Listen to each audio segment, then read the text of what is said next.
Our film fits into the thriller subgenre of a dystopian thriller. It incorporates elements of sci-fi, drama and action, developing it into a mass hybrid. There are many conventions that we have to follow in order to meet the expectations of our genre of trailer. We understood that a majority of teaser trailers relied on two conventions, building in these two elements, mise-en-scène and the pace of editing. These two elements help to set the tone or atmosphere of the entire film, helping to draw the audience into watching. Many of our inspirations were also 20th Century Fox or Universal action thrillers, such as The Purge, Anarchy, and sci-fi disasters such as Dawn of the Planet of the Apes and I Am Legend. From our research into these trailers, we picked up common conventions that we could then pursue and manipulate in order to meet the expectations of our own trailer. For example, all of these trailers build pace from slow to fast. Anything that disturbs this flow creates a jump or the thriller aspect. This links to building tension and getting the audience involved in the action. We started at a very slow pace, building up tension before all the action, in the same way that Godzilla does. The method that we used of almost two contrasting scenes of the slow opening into the establishing shot, into the voiceover, replicated that of I Am Legend, all of the chaos and action into a distracted and gloomy town. We also picked up the common features of establishing key characters or groups of protagonists and antagonists. This gives the key motives or intentions of the characters we follow. This is done just enough that the audience gets a vibe of the film and a slight hint of the storyline, and leaves them with enough questions. Well, a lot of the trailers seem to use a strong, defiant male voiceover. In ours, we chose to use the anti-hero, the founder. This allows the audience to follow one perspective, the dominant perspective, manipulating their personal insight into the film and showcasing the ruthless character we are dealing with. Direct address to the audience, which again gets them involved. As well as professional trailers, we had analysed some previous student trailers such as Barcode, which followed a similar storyline to our own. Branding or scientists manipulating the genetics of the human race. This gave us further ideas of the conventions and typical mise-en-scene expected in our genre. There is always one main selling point, usually a character, group or image. In The Purge, this is the antagonists in their mask. It gives them an identity and unity. In our own trailer, we used dead bodies as an alarming image, repeating it and building the destruction and harm up throughout. Instead of masks, it was makeup and white t-shirts as costumes, which strips the group of their identity and creating unease away from normality. We used variations of shots, like most trailers, to build interest and understanding. We used close-ups to shots on level with the floor. Also, from high-angle and low-angle shots, we were able to establish superior and inferior characters. For example, in The Road, children are exposed as weak and vulnerable through these high-angle shots of a young boy, and we were able to use this in our trailer. Disaster or post-apocalyptic films usually have mass destruction and few characters, dominated by males. We stuck to using the Hollywood stereotype of dominance of the male protagonist or antagonist. This was shown in I Am Legend, Rise of the Planet of the Apes, as well as our television series which inspired us, which was The Walking Dead, and also The Tomorrow People. They both have similar target audiences to our own. As shown in these examples, females are usually shadowed in the background in the supporting roles, and so is our own female in our own film. She is not the typical damsel in distress. We had planned to subvert the stereotype slightly, as shown in this footage, but she is certainly not running the show. We also want to add interest to our storyline, drawing a wider audience than just young male adults, but the overall presence and screen time is dominated by male characters.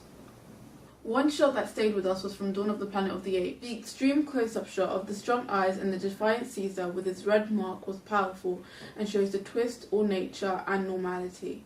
We chose to make the founder the final lasting image as our last direct address to the audience. The soundtrack we used, much like the pace of our trailer, began in a simplistic way with a natural atmospheric soundtrack. The flagging of silence before the build-up of pace and action, which we then layered with whispery echoes, who are This idea was drawn upon from analysing the Gone Girl trailer. I am not a murderer. The texture of voices built, creating an eerie tone.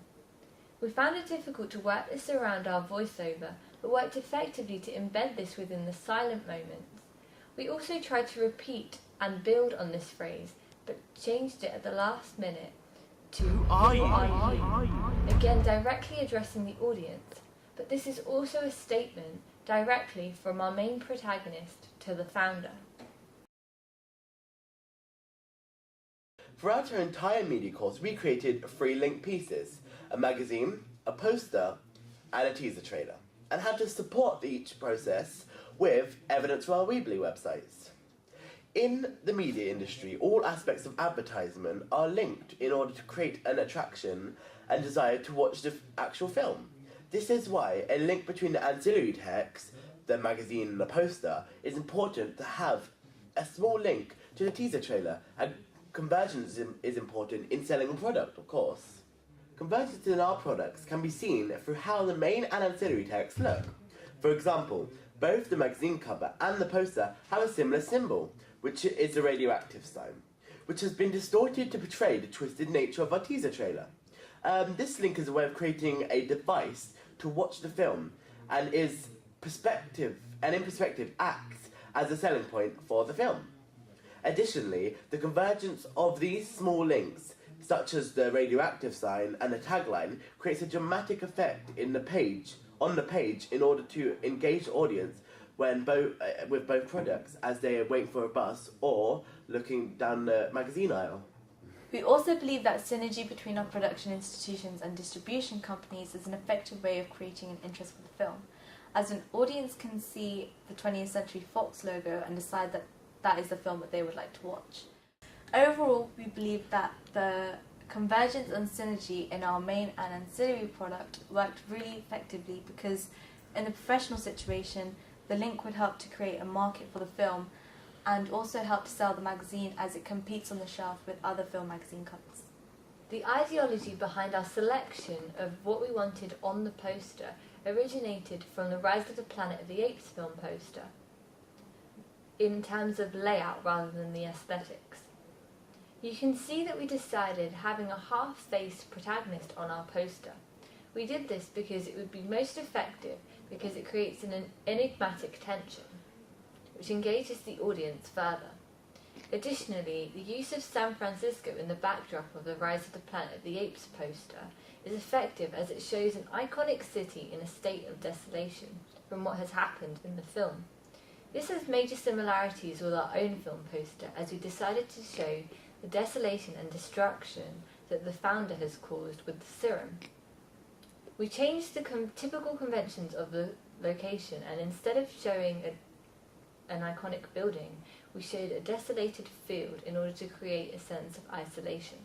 Finally, with our second ancillary text, the magazine cover, other than the tagline and the radioactive symbol, our choice to challenge the conventions of a standing link between the texts was so it was much more enigmatic for the readers, as it creates the question, what role does the actor have in this trailer?